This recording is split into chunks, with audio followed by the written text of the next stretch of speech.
So, hello everyone, and welcome to this new video. Today I'm here to talk about some linear TNT quarries. So, linear in the sense that they're linear and then they're aligned. Don't have a constant. They don't take up a constant space. TNT quarry in the sense that they try to dig out an area using a TNT duplication glitch, which I will show you right here. So, this is how we duplicate TNT. I didn't come up with this myself. Let's just make sure it's not too loud. I did come up with this myself. This is a trick first found by Myron earlier, I think. I've linked to a video of his. In case you're curious about how this works, he has like a long video about explaining the technical details behind it. I don't understand it personally. I don't think you need to understand it to use it, but in case you're interested, there you go. It will be in the description. This particular duplicator was not made by me either. It's a kind of mobile duplicator, which was initially developed by Pi. This little section right here. So pretty much every time you update this piston, it will duplicate the TNT, and the whole thing is mobile. So with a bit of, if you mess around for a bit, you can move the whole thing.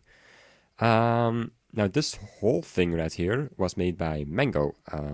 He made a video about the TNT quarry a couple of weeks ago, and I'm link to that video as well. Now, at this point, you may be wondering, right, why do you want to dig out a big area, right? Well, that's something we call a perimeter, and Mango, in this video, he also talked about what the point of a perimeter is, and such, so I highly suggest you check out his video for that. But yeah, let's quickly go over his quarry right here, right? So this is just two segments. Of course, it's infinitely far. And then on one side we have an engine, so you can move the whole thing forward. This whole thing can be moved forward. It's the perhaps important thing I should explain. The idea would be then you would like have a TNT quarry all across that line right there. You use it for a bit to drop TNT down, blow up that area down there, and then you move it forward. It's like 4 blocks, and then you do that again, and you keep on doing that until you're all the way across. So let's quickly go over this thing. We have these independent engines for every TNT duplicator, which cause TNT duplicators to operate at what I call maximum frequency. Because probably the maximum frequency you can create TNT with using this duplication glitch, using limestone. And that frequency is once every I'm gonna say it once every 6 game ticks or 0.3 seconds, so 3.333 hertz, in case you want to express it that way. The thing with this one is that it uses an engine for every single TNT duplicator, and as a result, in order to turn it off or off, you need to power or unpower all of the engines. And Mango made some mobile wiring. It's fairly compact for it, I'd say, pretty neat. But the problem still is that you need to have mobile wiring to turn it on or off. So I was thinking, and well, the thing is, why do you need to turn it on or off during the digging process? The reason he needed it was because in their project they were removing liquids as the TNT quarry was running over the area. So important thing to know, of course, in Minecraft, liquids don't have infinite blast resistance, but liquids can't be blown up by TNT. So they will protect blocks under them, that kind of stuff. So when you're using TNT quarries, you have to remove liquids at some point, or else half of your perimeter will be covered at some point. Mango showed this in this video as well. So you can do this while the quarry is running. So like whenever something is exposed, you just go over there and you remove it. This is not very useful if you're with one person, if you're alone, because then you need to go up every time to activate the quarry again. But if you have with 2 people and you're like communicating through TeamSpeak or something, then or just chat also works, then you can probably do that. But yeah, you probably do need to turn it off because you do take quite a bit of damage from the TNT, even if you have very good armor and such. Now another option would be to use to analyze the perimeter beforehand using a program or an MC-edit filter or something along those lines to find out where all the water spots are and to find some kind of practical way to remove them on beforehand. In survival, of course, but still on beforehand. And if you do that, then you don't really need a toggleable option anymore, and that's why I came up with this thing right here. This is a non-toggleable maximum frequency TNT quarry, and yeah, this whole thing can be moved just by editing this part right here, and then I think that's a bug. Yeah, there's probably some ghost bugs going on here. Yeah. That's just a ghost block, don't worry. Also under here I think some ghost blocks, yeah. No clue why. Oh well, anyway, so that's how you can move it over, and there we go. I don't know why, I've had ghost block with this thing, but so in order to turn on or off, you need to turn all of the engines on or off. So it takes a bit of time, but it works. So that's that. And you can move it over, and this thing is a lot cheaper. This thing uses 44 blocks per segment, whereas this one uses 29 blocks per segment, so that's almost half. Well, not quite half. It's like 65 to 70%, I think. The thing is still is something I should probably show that here. Yeah. So let's say we have multiple of these TNT things falling down. You can tell that you see. Oh crap! This is laggy. Okay, probably because I'm recording. Anyway, so these explosions are going to start influencing each other and such if you do this at like a low height. So the TNT stays here for a while, then you're gonna have TNT flying all over the place, and let's say the ground level would be here or something, then you're within like 10 seconds probably your TNT quarry would be blown up just by TNT flying in all directions.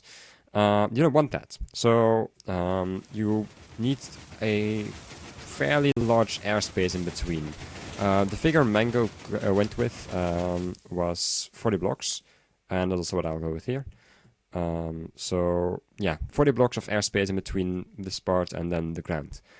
So that leads to quite a big loss of blocks you can dig out. In fact, you can only dig out 30 to 40 blocks, and you're forced to actually build 2 of these things in order to actually dig out a full perimeter. As a result, you could actually say that this thing has that's the only thing I actually want to show before that. Sorry, I'll go back to the whole airspace thing later.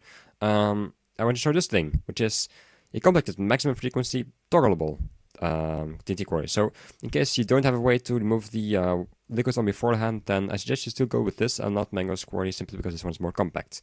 This one uses 34 blocks per segment instead of 44. So again, if you can remove water on beforehand, you should probably use that one. Also, you should use this one, and that one over there I'll talk about in a bit, which I think is actually better, but I'll go over the pros and cons of that one in a second. So again, like with Mango's one, you have a cockpit. You can just activate it over here, deactivate it, activate it. It can be a bit annoying sometimes because this piston is constantly moving to place a resistance block against it. So in case you have trouble with that, you can also use this. And then you need to update it again if you want to get it going. So it's a bit harder to operate. Oh yeah, I should probably also show you can just move it over like this. When you do, it takes a bit more time because the quarry deliberately gets shut down for like half a second, as you can tell. The piston stays here, gets powered, and then we move over and unpower it. Because if you don't do that, then the thing has a lot of trouble. So that's why I went with that. So let's just do that. Alright. So it's a bit hard to operate, but I still think it's alright. And the second, I would say, disadvantage of this one compared to Mango's one is that it's laggier. It has more moving parts. That being said, I think the majority of the lag from these quarries are still going to come from the TNT exploding and such. So I think it should probably be fine to use this one. Anyway, so moving on. Here we have our final quarry for today, which is what I'd like to call a custom frequency linear TNT quarry. So this pretty much solves the problem I was talking about earlier with the big airspace. The problem was you have TNT flying all over the place because it's coming in so quickly that it constantly it fires each other off at weird angles and such, and it goes way too far away from the ground.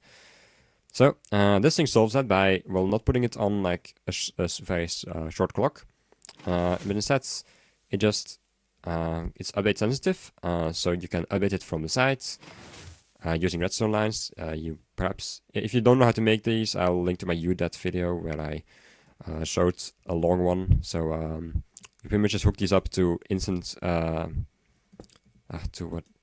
instant repeaters, and to double-edged instant repeaters, and then using those you can do some cool stuff. So anyway, I'll just quickly show this right here.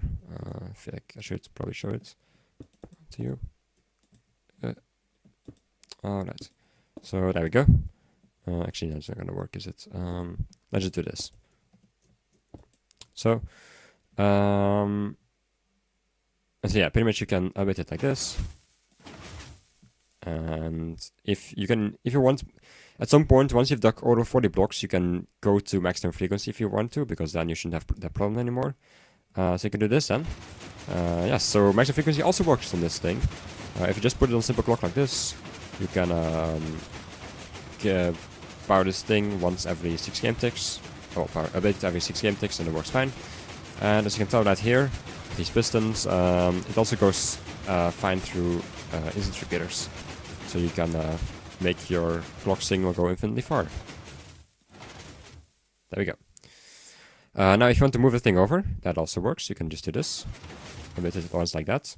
Problem is, as you can tell, it moves, it drops TNT. If you, I don't think it's really going to cause big trouble, because it's just two. They're still going to explode fairly shortly, one after another. But in case you're scared of that, like I'll look more into that in another video. But in case you really don't want that to happen, you can just remove this block, and then this one will simply move the duplicators one over, and not do anything else. You can wait 4 seconds, and then you can do this, and then just yeah. Now everything is connected again as it should. So that's how it works, pretty much. I don't think there's too much more to show.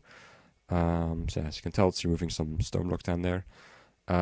Using this thing, if you leave an airspace of 8 blocks under it, then you can still dig away 69 blocks.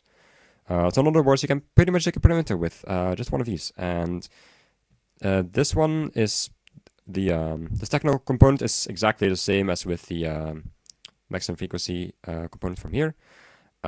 It's 34 blocks per segment, but you only need to build one of these instead of 2. So you could say that it's 34 against the best one we had up till now was the non-toggleable maximum frequency one over there, which was 29 per segment. But if you have to build 2 of those, that means you would have to build 58 blocks per segment.